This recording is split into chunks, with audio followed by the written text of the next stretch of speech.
For 5 years of marriage, my husband, Singji Yi, maintained he was a staunch believer in the child-free lifestyle. In all that time, he never once touched me. That changed when I received a text from a stranger. Intimate photos of him in bed with another woman and a bright red pregnancy test result. The woman, Kusinan, mocked me in her message. "Mrs. Yi, he's never touched you, has he? I'm the only one he's ever loved." I didn't break down after walking away for good. I found myself in the arms of a billionaire tycoon. Upon discovering it was my first time, he spent the entire night showing me just how much he adored me. We had been together for 10 years and married for 5. Today was our 5th anniversary. I had spent the last 2 weeks preparing a hand-embroidered double-sided silk screen, depicting the rainy alley in Jiangnan where we first met a decade ago. Every stitch was infused with the love I thought we shared. I'd been busy in the kitchen since 3:00 p.m. whipping up his favorites. Squirrel-shaped mandarin fish and braised shredded eel, authentic Suzhou cuisine. He always said no one's cooking hit the spot like mine. The candles were lit, his vintage Romani Conti was decanted, and our wedding photo hung on the wall. In the picture, he looked every bit the refined gentleman, holding my hand with a tenderness that had deceived me for 10 long years. As the clock ticked from 6:00 p.m. to 11:00 p.m., the food grew cold and the candles burned low. The villa was tomb quiet. I sat alone at the table, waiting for a man who wasn't coming home. This had happened countless times over the last 5 years. He always claimed the hotel group kept him busy with meetings and business trips. I never doubted him. I had walked away from a career in Paris high fashion and turned down exclusive collaborations with international brands just to be his silent partner. I used my family's century-old heritage brand to give his hotels cultural prestige and leveraged my elite social circles to secure him investments. I watched him grow from a small band B owner into the CEO of a listed hotel group. I foolishly believed that if I gave him my all, I could eventually warm his heart. Then the glow of my phone shattered the illusion. An unknown number sent 2 photos. The first was a pregnancy report for a Kusinan, 6 weeks along. The second was a photo of Singji in bed with a young woman, his head bowed to kiss her forehead with a look of pure adoration I had never received. The accompanying text felt like a poisoned blade. "Mrs. Yi, sorry to bother you, I'm Kusinan and I'm carrying Singji's child. He told me marrying you was just an act to get your family's resources. He hasn't touched you once in 5 years, right? I'm his only love. Now that I'm pregnant, it's time for you to vacate the seat of Mrs." My fingers trembled, not from sadness but from a bone-chilling cold that radiated from my core. I knew the name Kusinan. Singji always described her as the daughter of a benefactor, an orphan struggling to make it in Shanghai. I believed him. I'd even sent her gifts for her birthday. I was the ultimate fool. I stood up and walked to the second-floor study. This was Singji's forbidden zone. He'd changed the locks 5 years ago, claiming it held trade secrets. Today, I picked the lock with a screwdriver. The sight inside made my heart go numb. The room was filled with photos of Kusin, plush toys, and her personal belongings. This wasn't a study, it was a second home for them. On the desk sat a drafted divorce agreement. I flipped through it, and the terms were heartless. I, Changa Gu, would leave with nothing, waiving all marital assets and transferring the Gu family's century-old embroidery workshop to him for free. I would also be barred from competing with his hotel group using my heritage status. He had already signed it 3 months ago. He had been planning this for a long time. I opened his laptop. There was no password. It was filled with 5 years of chat logs with Kusin dating back to our first month of marriage. He told her marrying me was a calculated move for resources. He told her he'd divorce me the moment the hotel group was stable and marry her with a grand ceremony. He called me a wooden block who knew nothing but embroidery, saying I was boring and only useful for my connections. He told her his child-free stance was a lie just to avoid having kids with me. He only wanted a family with her. I started laughing. I laughed until the tears finally fell. 10 years of love, 5 years of marriage, all a meticulously crafted scam. I shut the laptop and copied the agreement, the chats and the evidence of his affair onto a USB drive. I didn't scream, I didn't break anything. Tears and breakdowns were useless now. I dialed the country's top divorce lawyer. "Attorney Zhong, I want a divorce," I said when he picked up. "I want Singji Yi to leave with absolutely nothing." "Understood, MSGU, I'll get my team together and head over immediately." Next I called my uncle in Suzhou. "Uncle, Terminate all cooperation with the Yi Group immediately, revoke all heritage licenses and freeze Singji's access to any GU family properties. My uncle paused. Of course, Changa, I'll handle it. Did that brat do something to you? I've got it under control, uncle.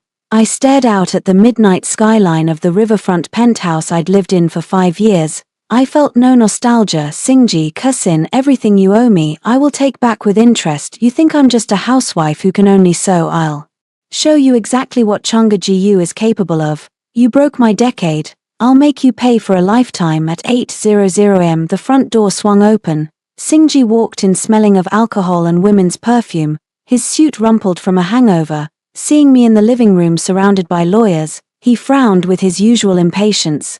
Changa, what is this, bringing all these people here first thing in the morning? Have you lost your mind? I didn't stand up, I simply slid his drafted divorce agreement across the table. You drafted this 3 months ago, Singji, care to explain?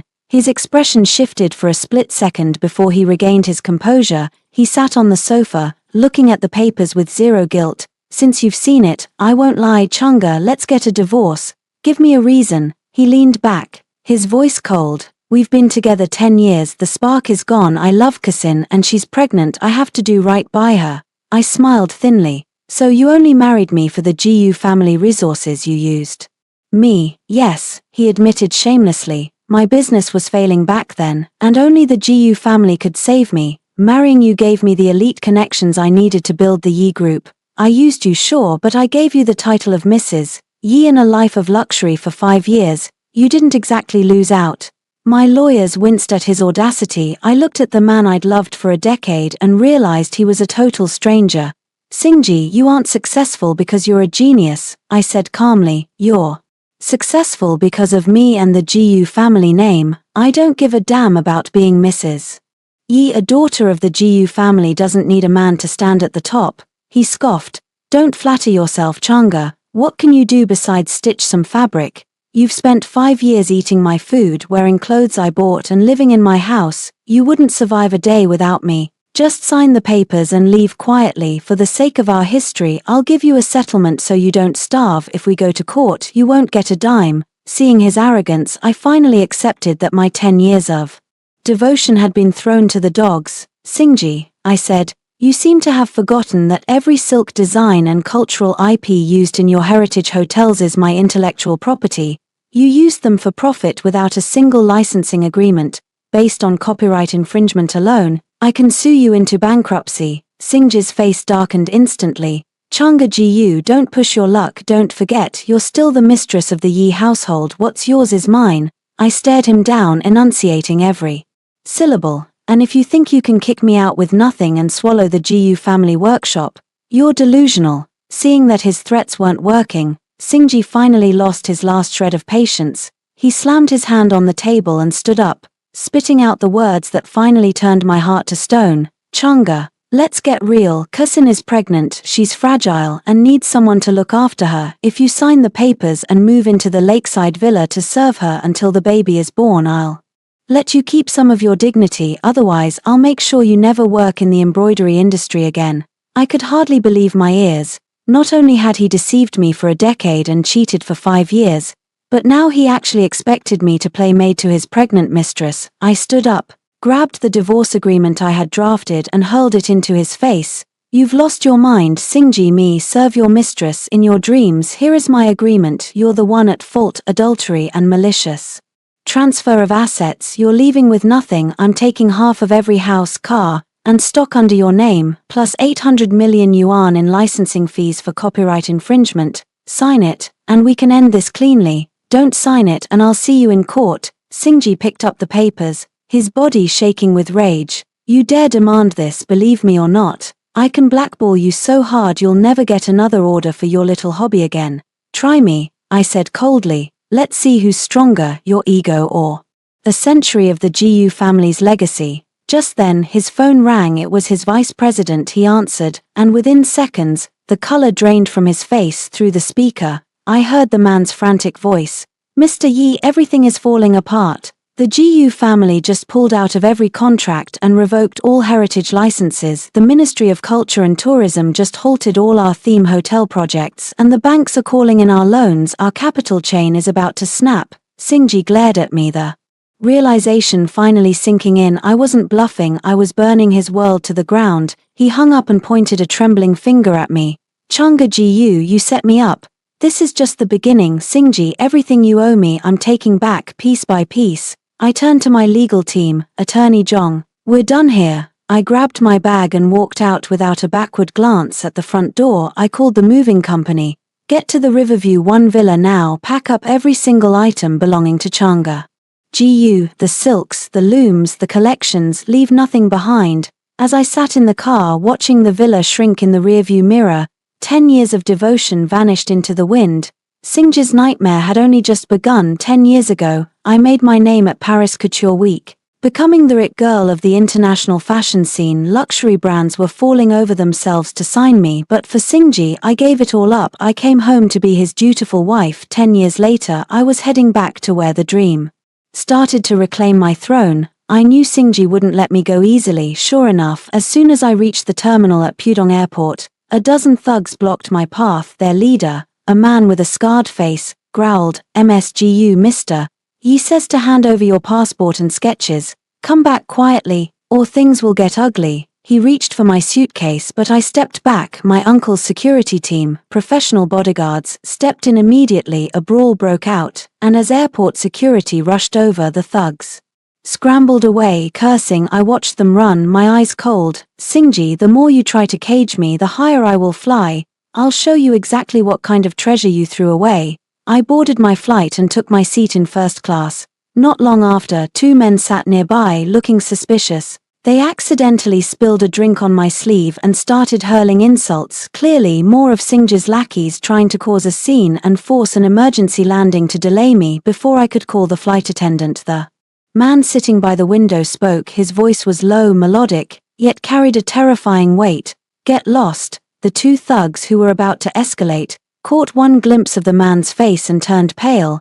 They started shaking, unable to even stammer a reply before bolting back to economy. I blinked, turning to my neighbor. He wore a bespoke black suit, his features sharp and aristocratic. He radiated power, the kind of old money aura that made people keep a respectful distance. I recognized him instantly. Shochi G, the head of the global powerhouse Chishin Group, the actual richest man in the world. His empire spanned finance, tech, and luxury. He was a man Singji couldn't even get an audience with if he begged for a lifetime. "Mr. G, thank you," I said. Shochi turned to me. The icy stare was gone, replaced by a warm, knowing smile. "No thanks necessary, MSGU. It's been a long time." I was stunned. "You know me," he chuckled. 10 years ago, Paris Couture Week, I was in the front row for your debut solo show. Your Suzhou embroidery stunned the world. I still remember it. In fact, I'm a collector. I have 3 of your early pieces in my private gallery." So he knew exactly who I was. I smiled. "I'm honored you follow my work. Your talent shouldn't be buried in a kitchen, Changa," he said, his gaze intense. "The industry mourned when you disappeared 10 years ago. Are you going back to stay?" "Yes, I'm restarting my career. I'm bringing my embroidery back to the Parisian runways." Admiration flashed in his eyes. "I look forward to it. I happen to be one of the organizers of this year's Couture Week. If you need anything at all, don't hesitate." He handed me a simple card with only his name and a private number. "This is my personal line. If you run into trouble in Paris, call me." During the 14-hour flight, we talked about everything, from the technical nuances of silkwork to the future of high fashion. I realized Shochi wasn't just a businessman. He had a profound soul and a deep understanding of Eastern aesthetics. When we touched down at Charles de Gaulle, a fleet of Rolls-Royces was waiting. Shochi insisted on dropping me at the Ritz. "The security in Paris can be tricky for a newcomer. Let me see you settled." I didn't refuse. At the hotel entrance, he turned to me. "I've already had my assistant coordinate with your team regarding runway slots and media channels. I'll stop by your studio tomorrow to see the collection." A wave of warmth hit me. While Singji was busy trying to destroy me, this man, a virtual stranger, was offering me the world. "Shochi. Thank you, truly. Just call me Shochi," he smiled. "I just hate to see genius go to waste." Shochi was a man of his word. He didn't just get me a slot, he got me the golden hour at the main venue. He brought in the world's best creative directors, stylists, and top-tier supermodels. My team thought I'd struck gold. I knew better. I had spent 10 years sharpening my blade, and it was finally time to strike. The night before the show, Shochi visited my studio. He walked through my Oriental Radiance collection. 20 couture gowns, each hand-stitched by me and my master embroiderers. It was a fusion of Suzhou heritage and Western silhouette. He stopped at a gown embroidered with a classic landscape painting. "Chunga, this is breathtaking. You've stitched the soul of the mountains into silk. I couldn't have done it without your resources," I admitted. "No," he said, turning to me. "I only opened the door. You're the one who's going to light up the stage." His words healed a part of me I thought was dead for 5 years. Singji had told me I was useless, that my embroidery was an old antique, and that I was nothing but a maid. Shochi was the first person to truly see me. The night of the show, the venue was packed. Editors from Vogue and Harper's Bazaar, creative directors from Chanel and Dior, and every A-list celebrity in Paris were there. Shochi sat front and center. He gave me a small thumbs up from his seat. The lights dimmed, the music swelled, when the first model stepped out in a white silk gown featuring double-sided cherry blossom embroidery that seemed to bloom as she walked. The room gasped in unison. One by one, my designs took over the runway, misty Jiangnan alleys, the red walls of the Forbidden City, the 1,000 miles of rivers and mountains. I conquered Paris with a needle and thread. For the finale, a model appeared in a red phoenix wedding gown. As she reached the end of the runway, the lights hit the gold thread and it looked like the phoenix was taking flight. The music reached a crescendo. I stepped out onto the runway in a sharp white power suit. The entire audience, every jaded fashion critic and billionaire, stood up. The applause was deafening, a standing ovation that lasted a full 10 minutes. People were chanting my name. Under the blinding flashbulbs, my eyes grew misty. 10 years. I was finally back on the stage where I belonged. After the grand show, I was swarmed by countless media outlets and brands. The creative director of Chanel extended an on-the-spot invitation for me to serve as their global creative director of embroidery. The president of Dior wanted to sign a global exclusive partnership with a staggering cooperation fee, and the editor-in-chief of Vogue locked in my cover shoot right then and there, hailing me as the queen of Oriental embroidery. Just as I was busy networking with the brands, a sudden commotion broke out. A horde of reporters pushed their way toward me. An Italian designer named Luca, flanked by the press, marched up to me, pointing a finger. He shouted at the cameras, claiming I had plagiarized his designs. With tears in his eyes for the lens, Luca wailed, "To all my friends in the media, this Chinese woman's Magnificent Orient series is a complete rip-off of my work.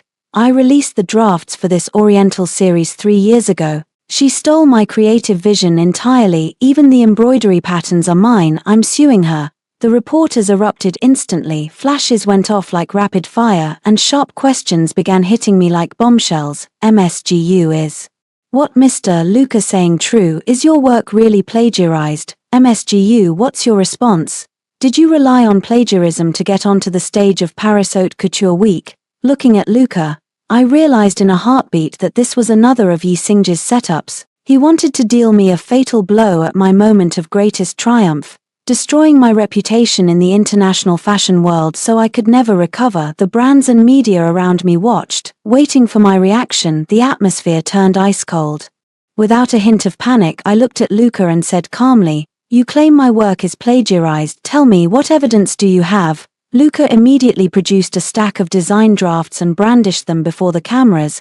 "These are my designs from 3 years ago. The patterns are identical to yours. This is the proof." I looked at the drafts and smiled. To the media and guests present, please take a look. The metadata for these electronic files shows they were created just 3 days ago, not 3 years ago. My team immediately brought out a laptop to display the file metadata on site. The creation date was indeed 3 days ago, right after my show's collection was released. The room fell into a stunned silence before erupting in hushed whispers. Luca's face turned ghostly white. I continued, "You say I stole your patterns, then let me ask you, the GU family double-sided triple variant technique used in my work is a secret method passed down through my family for a century. Only I and the GU family embroiderers know how to do it. How did you design that? Do you even know how to stitch it?" With that, I nodded to my team. Staff members set up an embroidery frame right there in the venue. I picked up the needle and silk thread, performing a live demonstration of the GU family's unique technique. Both sides of the fabric featured 3 different lifelike patterns. The audience was mesmerized. I looked at the trembling Luca and said, "Now why don't you demonstrate how to execute this embroidery technique you supposedly designed?" Luca stood frozen, unable to even pick up the needle, his voice failing him. "Furthermore," I added, "I have the bank records showing a transfer of €1 million to you from Mr.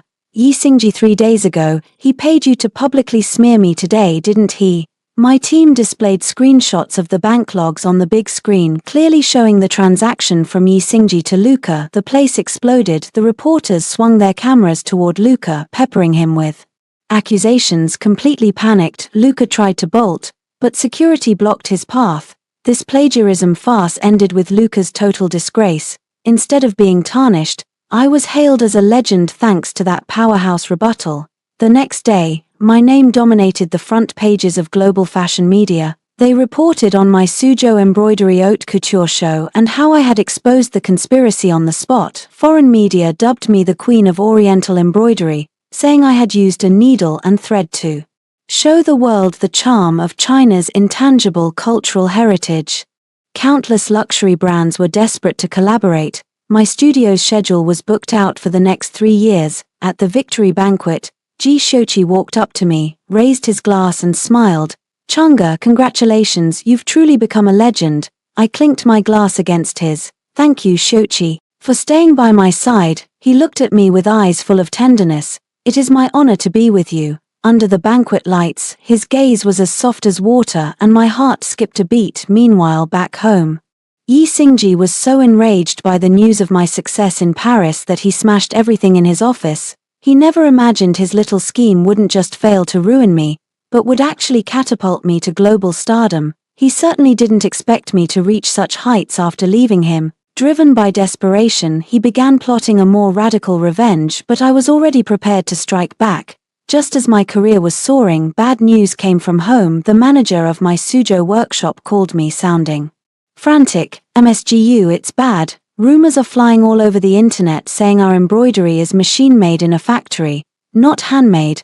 They're claiming your status as a national heritage successor is a fraud and that the GU workshop is a scam. Our domestic orders are being cancelled, partners are pulling out and the workshop can barely hold on." I frowned. "What happened? Give me the details." "It's Mr. Yi from the Yoshiju group," the manager explained. "He's been spreading rumors online. He even did an interview claiming you don't understand Suzhou embroidery at all, that all your work is ghostwritten, and that you only got your title through family connections.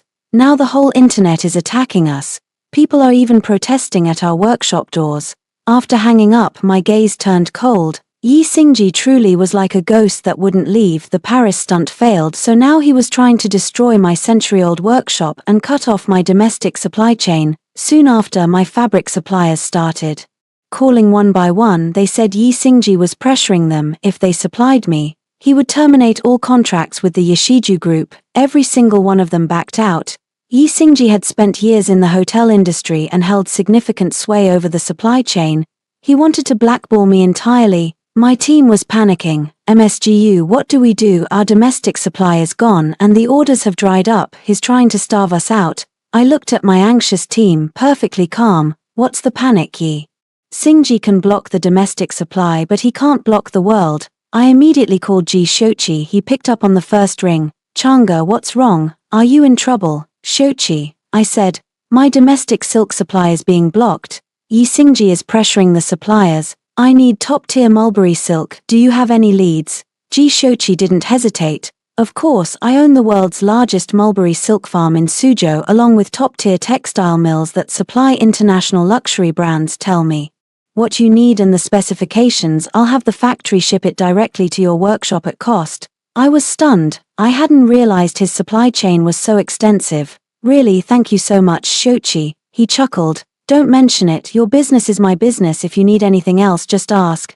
"Actually, I do," I added. "Yi Xingji is spreading libelous rumors about me in the workshop. I need proof of his defamation and his records of hiring internet trolls." "No problem," Ji Shochi said. "My Tech team will have the evidence in your inbox within the hour. In less than an hour, I received everything: chat logs of Yi Xingji arranging the trolls, transfer records, and the full video of his malicious interview. The evidence was ironclad. Simultaneously, Ji Shochi's factory contacted my workshop and delivered top-grade silk that same day. Not only was my supply crisis solved, but the quality was even better than before. With the crisis averted, I looked at the evidence against Yi Xingji with a cold smirk. Yi Xingji, if you want to play, I'll play. You built Yoshiju's reputation and its IPO on the back of heritage hotels, didn't you? Then I'll personally tear down your foundation.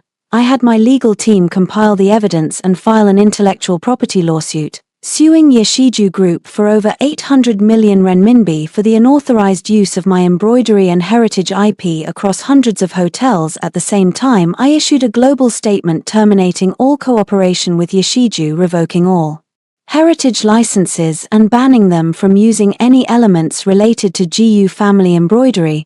The announcement sent shockwaves through the internet. The Ministry of Culture and Tourism launched an investigation immediately and found that Yoshiju's theme hotels were indeed guilty of severe IP infringement.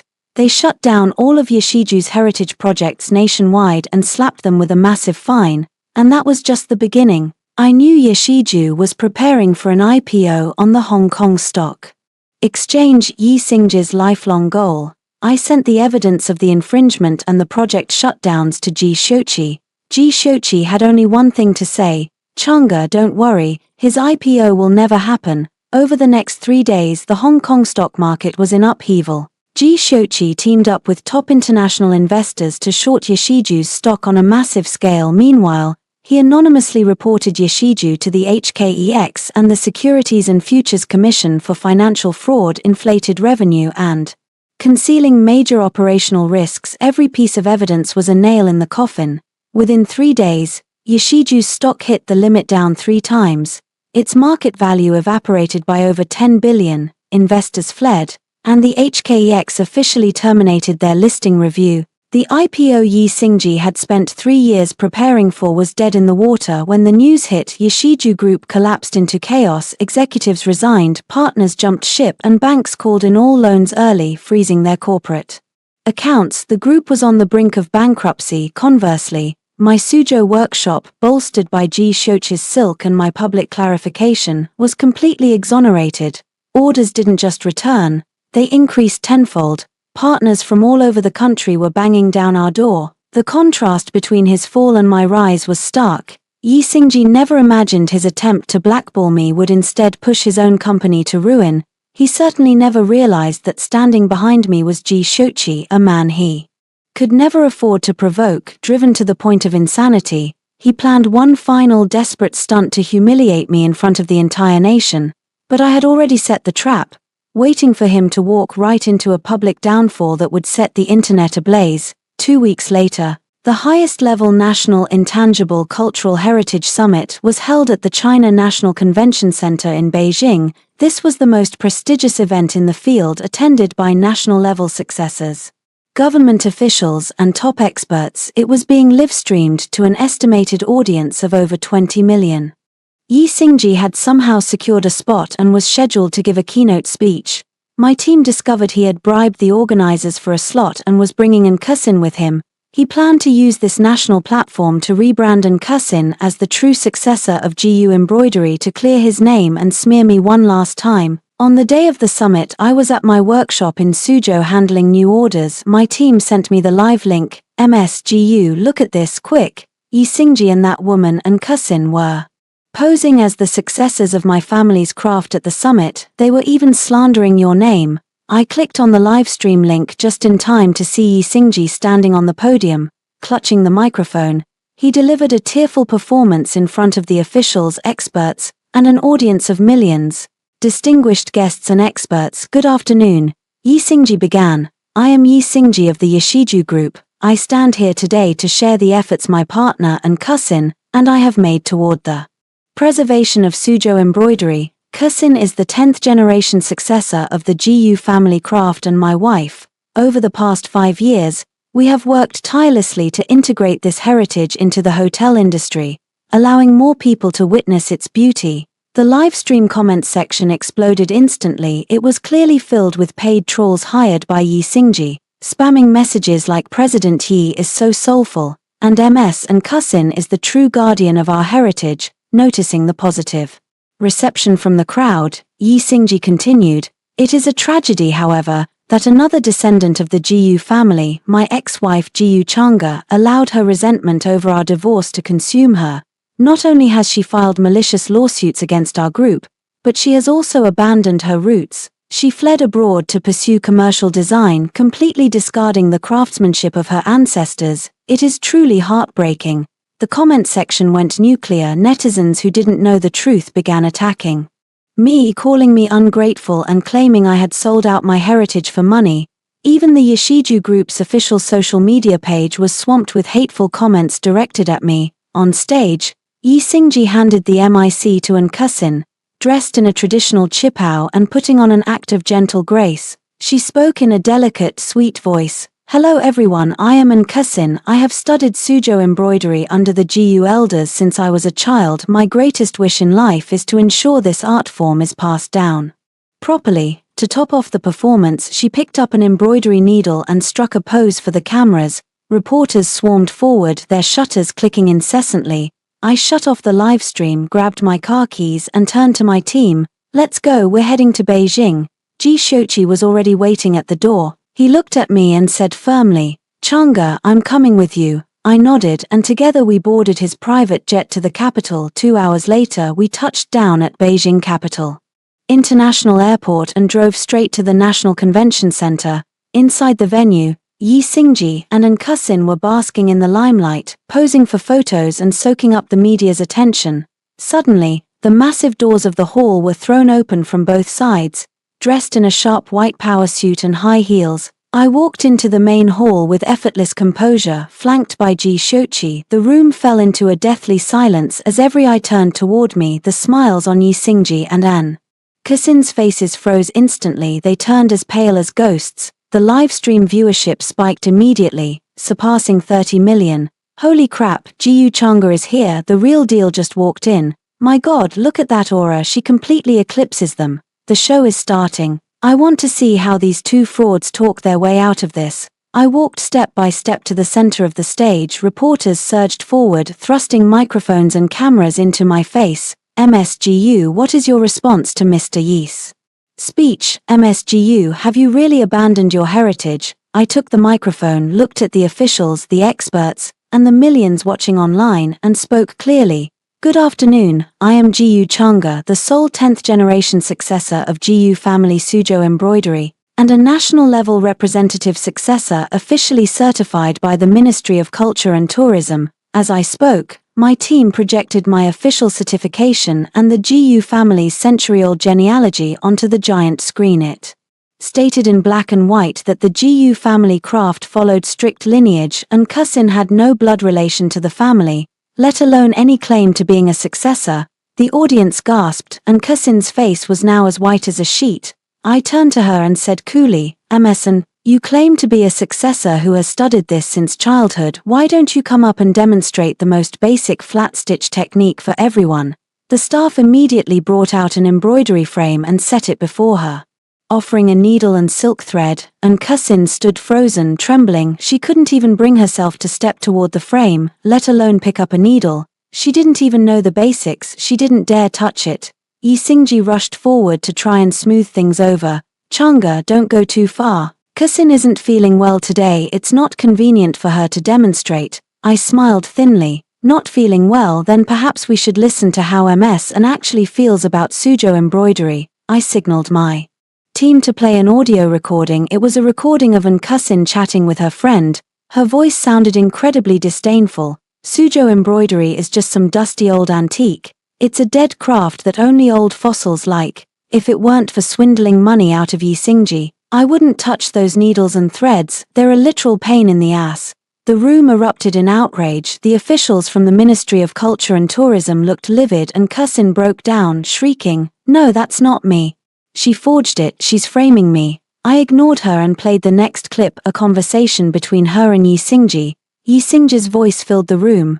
"Baby, once I get my hands on the Jiyu family workshop, I'll divorce that old hag Jiyu Changa and marry you in a grand ceremony. And Cousin giggled, you're the best. Honey, that Jiyu Changa is such an idiot, you're selling her out and she's probably helping you count the money. Once we have the Jiyu family's heritage brand, we'll be set for life. The venue went into total meltdown online. The tide turned instantly. Users began spamming the chat, calling Yi Xingji and Cousin thieves and frauds. Those who had insulted me earlier were now typing apologies.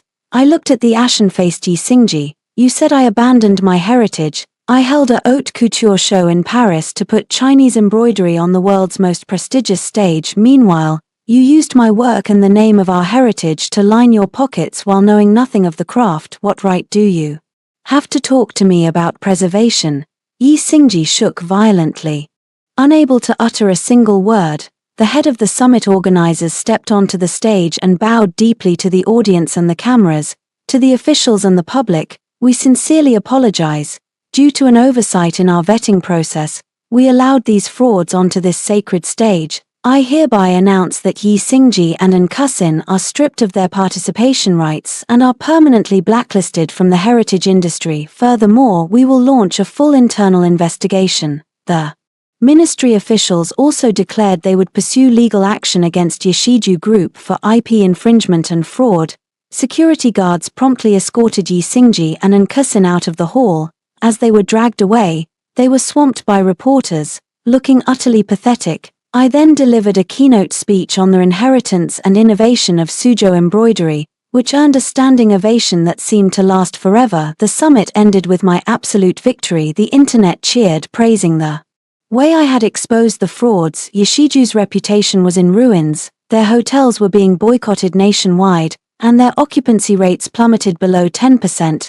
They were on the verge of bankruptcy. I had cleared my name and brought glory to the craft. Orders for the GU workshop were pouring in. This first round of payback was a total success, but the real battle, the divorce, was just beginning. I was going to make sure he understood the price of betrayal. The court date for the divorce was set before the hearing. Yi Xingji's lawyers tried to contact mine multiple times, offering compensation if I withdrew the suit and settled privately. I refused settlement, not a chance. I wanted everything he owed me, with interest. I wanted him penniless and disgraced. On the day of the trial, hundreds of reporters and onlookers gathered outside the Shanghai Intermediate People's Court. I walked in wearing a black power suit, flanked by Attorney Zhong and my team. I ran into Yi Xingji at the entrance. He looked haggard. His hair had turned mostly gray, his eyes were bloodshot, and his suit was rumpled. He looked nothing like the high-flying CEO he once was. His eyes reddened when he saw me. He lunged forward to grab my hand, rambling, Changa, let's not do this, let's go home, we don't have to divorce, I know I messed up. I'll never do it again, can we just start over? I stepped back, avoiding his touch. My gaze was ice cold. It's too late, Yi Xingji, when you were cheating on me and forcing me to serve your mistress, did you think about starting over? I walked past him into the courtroom without a second glance. The gallery was packed with media and spectators. The trial was being recorded and broadcast for full transparency. The judge banged the gavel, and the trial began. Yi Xingji's lawyer spoke first. Your Honor, my client Mr. Yi Xingji and the plaintiff Ms. Jiyu Changa have been together for 10 years and married for 5. They have a deep emotional foundation. This crisis was a temporary lapse in judgment. My client is deeply remorseful and hopes the plaintiff will give him a chance to make amends. He continued. Furthermore, my client contends that all embroidery works, brand revenues and partnership funds created during the marriage are communal property. We request the court to divide these assets equally. Additionally, as the GU family workshop expanded during the marriage, we request a 50% ownership stake for my client. The gallery erupted in murmurs of disgust. The live stream comments were even more brutal. Nobody had ever seen such shamelessness, a cheating husband trying to claim the wife's ancestral heritage and personal earnings. Yi Xingji put on a tearful show from the defendant's seat. Your Honor, 10 years of love can't just vanish. I worked myself to the bone to build our life. Now that she's famous, she wants to dump me and leave me with nothing. It's not fair. He even tried to flip the script. Your Honor, it's the plaintiff who cheated. She's having an affair with Ji Shochi of the Chisheng Group. That's the real reason she wants this divorce. She is the one at fault. I couldn't help but let out a short, dry laugh. The man's audacity was truly boundless. When it was our turn, Attorney Zhong stood up calmly. Your Honor, first and foremost, my client is firm in her demand for divorce. During the marriage, the defendant maintained a continuous illicit relationship with a third party and cousin for 5 years. He even held an overseas wedding ceremony with her while still married to my client, resulting in the third party's pregnancy. This constitutes a severe marital breach. Attorney Zhong then submitted the first set of evidence: cohabitation records, hotel logs, intimate photos and videos, footage of the Bali wedding, and cousin's prenatal exam results. The evidence was ironclad. The gallery erupted in whispers once more, and Yi Xingji's face drained of all color. Attorney Zhong pressed on. Furthermore, during the marriage, the defendant, Yi Xingji, maliciously transferred communal assets. Multiple times, he moved real estate and savings into the name of the third party and cousin. He even went so far as to forge the plaintiff's signature in an attempt to embezzle the GU family embroidery workshop, an ancestral property owned by the plaintiff before the marriage. This behavior is of an extremely predatory nature. With that, the second set of evidence was presented: bank statements tracking the asset transfers and the forged transfer agreement. Forensic analysis confirmed the signature was a total fabrication. Thirdly, Zhong continued, the defendant's claim that the plaintiff's earnings are communal property is entirely groundless. The plaintiff's embroidery skills are a personal professional asset acquired before the marriage. The GU family workshop is a century-old family business inherited before the marriage. All creations and revenues generated during the marriage stem from her premarital personal expertise. Moreover, the defendant never provided any assistance to her creative process. Instead, he repeatedly belittled her work, suppressed her value, and even attempted to blackball her career. Therefore, all earnings belong solely to the plaintiff. Fourthly, the defendant's accusation of an affair is pure defamation. The plaintiff and Mr. Ji Xiuqi only began their association after the plaintiff and defendant had already separated. There was no infidelity on her part. Conversely, the defendant's 5-year-long affair is supported by ironclad evidence. Finally, Attorney Zhong submitted the last piece of evidence: complete audio recordings from the past 5 years documenting Yi Xingji's domestic psychological abuse, his insults toward my work, his constant gaslighting, and his attempts at mental control were all there, recorded word for word. The courtroom fell into a heavy silence. The judge looked at Yi Xingji and asked, "Does the defendant have anything to add?" Staring at the mountain of evidence, Yi Xingji finally snapped. He lunged to his feet, looking at me with desperation. "Chang'e, I was wrong, I really was. Please forgive me, let's not divorce, I don't want the money anymore, I just want you." I looked at him, my voice like ice. "Your Honor, I have one more thing to add." I stood up and addressed the judge, enunciating every word. In 5 years of marriage, the defendant never once consummated our union. The dink lifestyle he preached was nothing but a lie to deceive me. He never loved me. He married me solely to exploit my family's resources. There is no emotional bond left between us. The marriage is irretrievably broken. I insist on the divorce and ask for a fair judgment according to the law.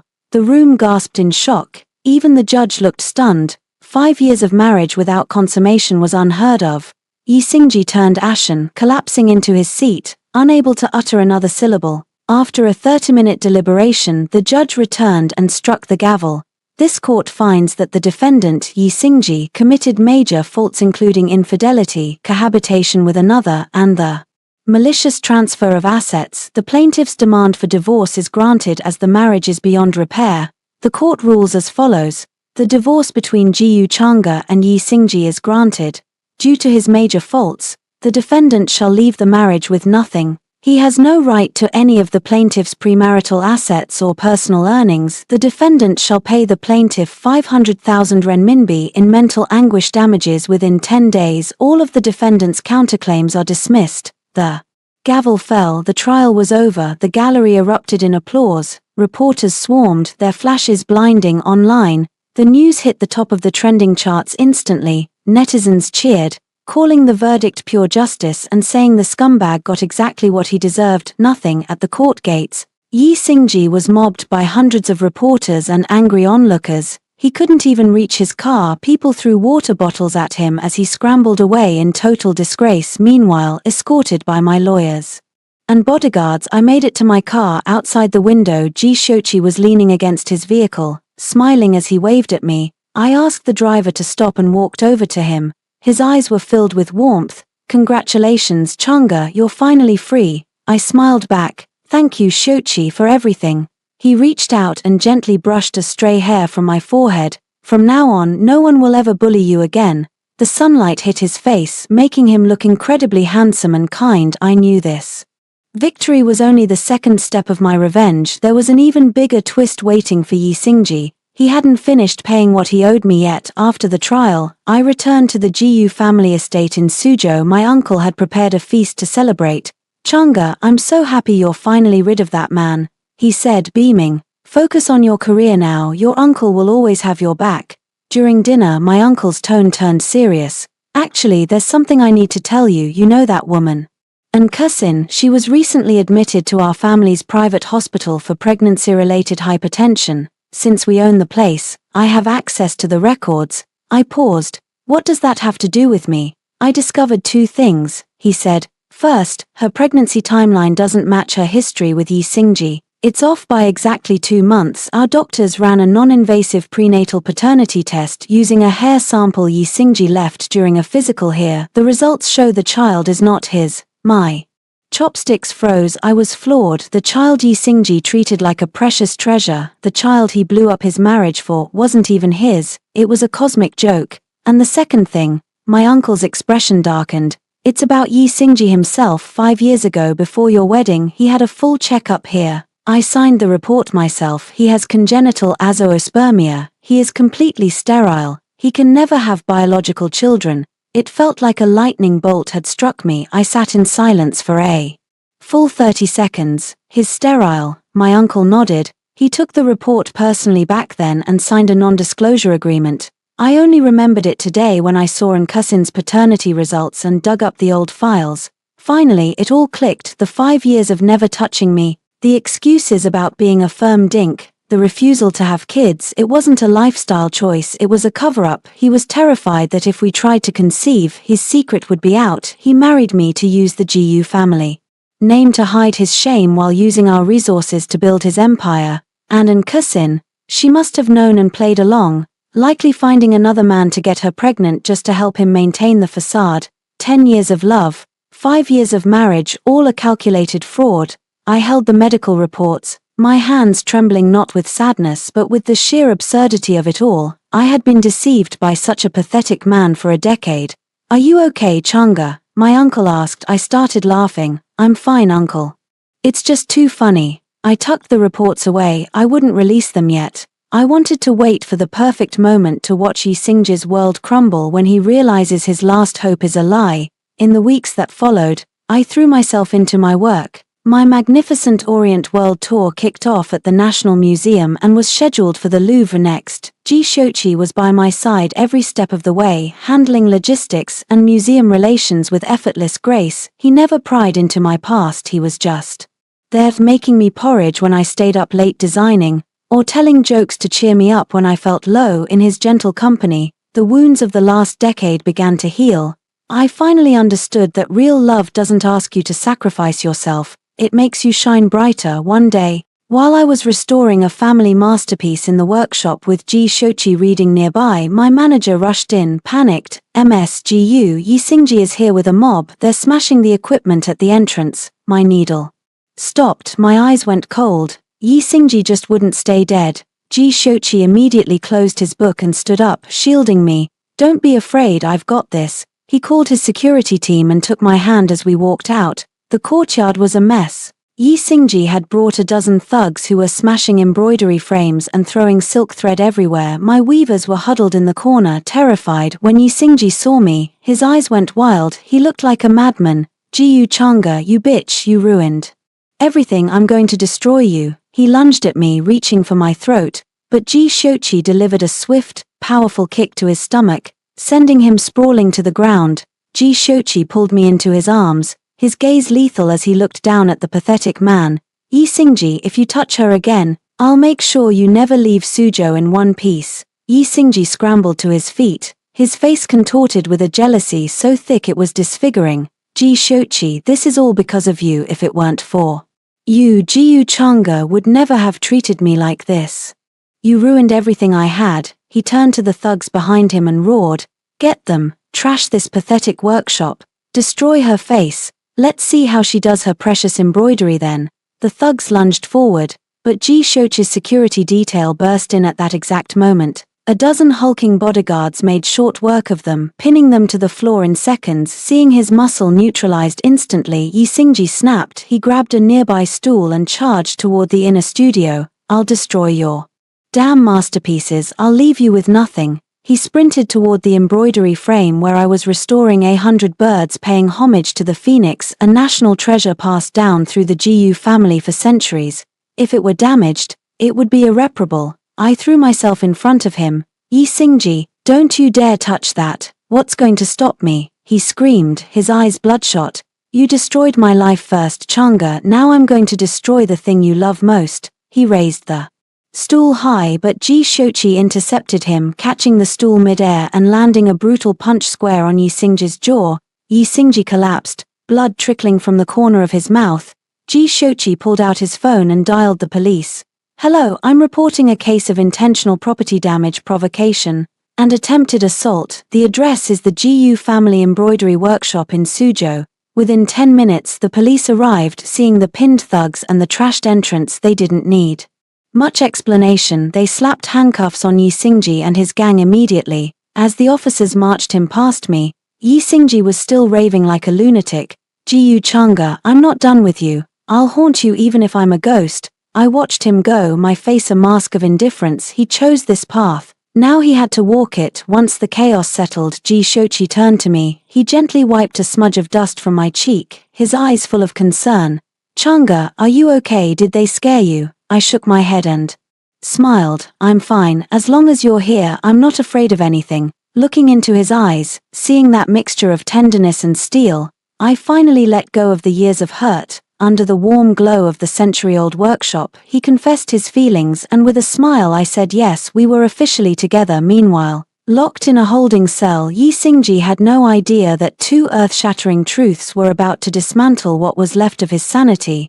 His nightmare was only just beginning. Yi Xingji was held in criminal detention for property damage and assault. Even then, he refused to give up. He instructed his lawyer to appeal the divorce settlement, demanding a share of my assets, and started spreading rumors online that Ji Shochi and I had framed him. He expected a comeback, but the moment he was released on bail, he hit a wall of truth that leveled him. His first stop was the private hospital to see in Kusin. He pinned all his hopes on the child in her womb, believing it was his ultimate leverage to extort money from the Jiyu family. But as he reached the door of her room, he overheard a conversation between Kusin and her mother. "Honey," her mother whispered, "that baby isn't even Yi Xingji's. What if he finds out?" And Kusin scoffed. "Mom, what are you worried about? The man is sterile and he knows it. Even if he suspects something, he won't dare say a word. If he goes public, the whole world finds out the great CEO of a listed company can't produce an heir. He'll have to swallow his pride and claim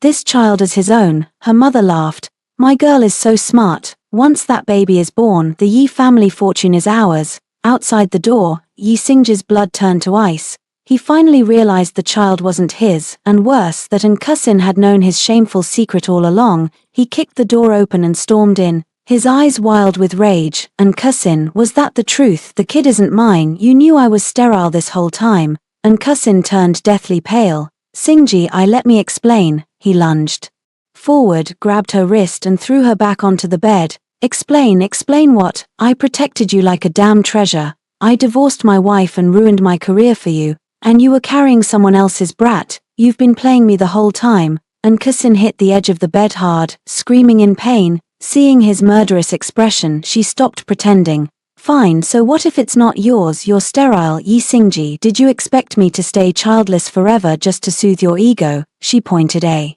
finger at him, shrieking. "I only stayed with you for the money. Who'd want to be with a man who can't perform? I spent 5 years hiding your secret and acting for you. You owe me every cent." Yi Xingji shook with fury and backhanded her across the face. "You bitch, I was blind to leave Changa for a snake like you." Nursing her bruised cheek, and Kusin went completely feral. Oh, now you regret it. Who was the one calling her an old hag and saying he was sick of her? You brought this on yourself, you loser. The two of them turned on each other like rabid dogs, and Cousin started screaming out every dirty secret she knew, his tax evasion, embezzlement, fraudulent accounting, and bribes. She even leaked the details of his offshore accounts. Not to be outdone, Yi Xingji began shouting about her fake identity, her history of scamming men and her multiple affairs. The crowd outside the room recorded the whole meltdown on their phones. By the next morning the video was viral. Netizens called it the show of the year, mocking the scumbag and the mistress tearing each other apart. Hashtags like #YiXingJiSterile and #TheBabyIsnt dominated the top 10 trending spots. With views reaching the billions, the tax authorities and fraud investigators saw the video and moved in immediately, freezing his offshore accounts and placing him under a travel ban. The Yashiju Hotel Group collapsed as investors pulled out en masse following the fraud revelations. The once mighty empire went into bankruptcy liquidation. Overnight, Yi Xingji went from a billionaire CEO to a blacklisted debtor with over 100 million in liabilities. He couldn't even book a high-speed train or a flight. Meanwhile, the stress of the fight caused An Cousin to suffer a severe hemorrhage and a miscarriage. Not only did she lose her meal ticket, but she was also placed under investigation for her role in Yi's financial crimes. Both were disgraced, broke, and hated by the public. This was the ultimate payback. I, however, was far too busy with my world tour to care. Their downfall was of their own making. They were no longer even a blip on my radar. The Magnificent Orient tour kicked off at the National Museum to massive success, with over 100,000 visitors on the first day. At the opening ceremony, Ji Shochi gave me a surprise that left me speechless. He had worked with UNESCO to have Jiyu family Suzhou embroidery officially recognized as a masterpiece of the oral and intangible heritage of humanity. My name was now etched into the history of World Heritage as the crowd roared with applause. I looked at Shochi, my eyes misting over. He always knew exactly what mattered most to me. After the ceremony, under the red walls of the Forbidden City, Ji Shochi dropped to one knee. He held out a ring, a custom band engraved with embroidery patterns and set with a rare pink diamond named Magnificent, Changa. He said softly, "You gave 10 years to the wrong person. For the rest of your life, I want to be the one beside you as you embroider the world. I want to protect your passion and respect everything you are. Will you marry me?" I looked at the sincerity and warmth in his eyes, reached out my hand and nodded through my tears. "Yes, I will." He slid the ring onto my finger and pulled me into a tight embrace. The cheers of the crowd and the warm sunlight felt like a new beginning. I had finally stepped out of the shadows and found someone who truly cherished and respected me. In prison, when Yi Xingji heard the news of our engagement and the UNESCO recognition, he suffered a total mental breakdown. He finally realized the treasure he had discarded and the light he had snuffed out in his own life. But it was too late. All that remained for him was the cold reality of the law and a lifetime of regret. 3 months later, the investigation was complete. I didn't bother attending the trial. The outcome was already written in the stars. I was in Paris, preparing for my exhibition at the Louvre. The first time Suzhou embroidery would be featured there, my lawyer called me with the verdict. Yi Xingji was found guilty of tax evasion, embezzlement, property damage, provocation, defamation, and bribery. He was sentenced to 12 years in prison and fined 200 million RMB. I hung up the phone, felt nothing but a slight sense of peace and whispered to myself, "It's finally over." After hanging up, Shochi walked over and wrapped his arms gently around me from behind, resting his chin on the top of my head. "It's finally over, Changa." I leaned back into his embrace, gazing at the Paris cityscape outside the window and nodded. Yes, it's all over. 10 years of obsession, 5 years of marriage, all the deception, hurt and betrayal finally came to an end in this moment. Yi Xingji got what he deserved. He will spend the rest of his life in a cold prison cell, paying the price for his actions. As for me, I can finally let go of the past and embrace a brand new life. 3 days later, my splendid Orient Suzhou embroidery exhibition officially opened at the Louvre. The opening ceremony brought together museum directors, artists, and fashion icons from around the world, and officials from the French Ministry of Culture attended, giving my work the highest praise. Standing in the gallery, I introduced the culture of Chinese Suzhou embroidery to a global audience in French, sharing the century-old techniques passed down through the Jiyu family. Seeing my work displayed alongside the world's top masterpieces was a dream come true, not just for my artistic goals, but for bringing China's intangible cultural heritage to the world stage. After the ceremony, the director of the Louvre invited me to have my double-sided embroidery masterpiece, A Thousand Li of Rivers and Mountains, join their permanent collection. This was the first time the Louvre had ever permanently collected a piece from a contemporary Chinese embroidery artist. When the news reached home, the internet exploded. Netizens flooded social media, calling me the pride of China's heritage and the true queen of the East. My name resonated throughout the global art world. Upon returning to China, Xiuqi and I began preparing for our wedding. He handled every detail meticulously, yet consulted me on everything, always putting my preferences first. Knowing I wasn't a fan of grand Western weddings, he chose a century-old garden owned by the Jiyu family in Suzhou for a traditional Chinese-style wedding themed around Suzhou embroidery. Everything, from my gown and his suit to the bridal veils and room decor, was hand-stitched by me and my team of embroiderers. On the wedding day, the historic Suzhou garden was decked out in festive red silk. I wore a self-embroidered gown featuring 100 birds paying homage to the phoenix pattern, with every stitch carrying my hopes for the future. My father took my hand and walked me across the red bridge over the water, toward Xiuqi at the end of the aisle. Dressed in a black Chinese-style suit, he stood tall, his eyes brimming with tenderness and love. My father placed my hand in his. "Xiuqi, I'm trusting you with my daughter. Take care of her and treat her well for the rest of your life." Xiuqi gripped my hand firmly and nodded solemnly. "Dad, don't worry, I will spend my whole life loving and protecting Chang'e. I'll never let her suffer another day."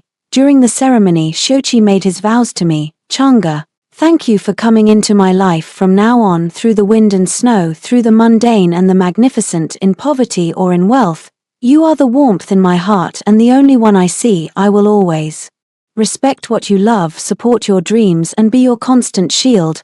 I'll be by your side as you embroider the world and experience all that life has to offer." Looking into his gentle eyes, I smiled through my tears. "Xiuqi, thank you for showing me what it's like to be truly loved. For the rest of our lives, we'll walk side by side, never to be parted." The applause and blessings of our guests echoed through the air. At the wedding, my uncle told me that after hearing the news of my marriage, Yi Xingji had a total breakdown in prison, but that no longer had anything to do with me. My life had already turned a new page. Now, I have a career I love, a partner who cherishes me, and a warm family. Every day ahead is filled with hope and sunshine. I finally became the woman I wanted to be, and I brought the Jiyu family's embroidery to the world stage, letting it shine at its brightest. When he heard the news of the wedding, he completely lost his mind and developed severe schizophrenia. He was transferred to a prison psychiatric ward to spend the rest of his days. Hearing this, I felt nothing. Whether his life is good or bad is no longer my concern. He was like a patch of mud I accidentally stepped on. Once I wiped it off, I never looked back. After the wedding, Xiuqi and I went to the water towns of Jiangnan for our honeymoon. We took a traditional canopy boat through the misty rain and narrow alleys, a scene just like the one I had embroidered on a screen 10 years ago, only this time the person beside me was the right one. Xiuqi traveled with me through every ancient town, visiting old embroidery masters and collecting lost patterns as we worked together to preserve our heritage.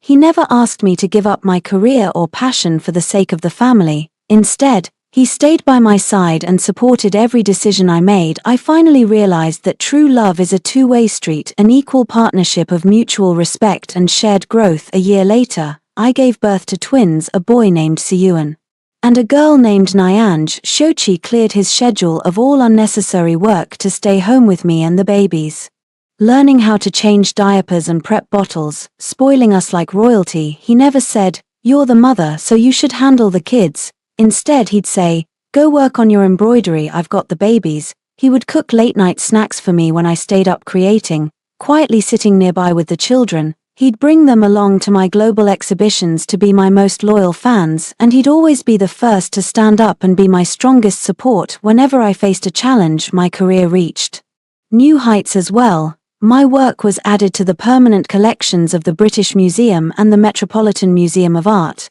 and I became the first Chinese woman to receive the International Lifetime Achievement Award for Intangible Cultural Heritage. The Embroidery Academy I founded now has 12 branches worldwide, teaching the GU family's century-old techniques to tens of thousands of young women.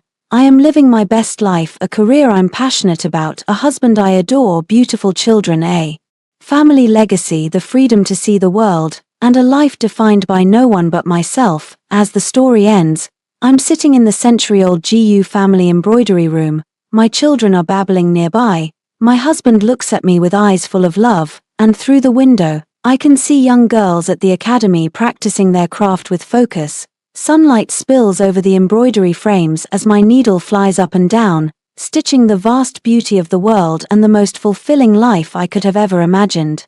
I want to tell every girl, never give up on your growth, your passions, or your own life for anyone else. Don't make marriage your entire world, and don't make a man your only destination. Your best destination will always be yourself. When you are excellent, independent, and strong, you'll find that a good life and true love will find their way to you. May we all stay clear-headed, independent, and passionate, living as our own sons without needing to borrow anyone else's light.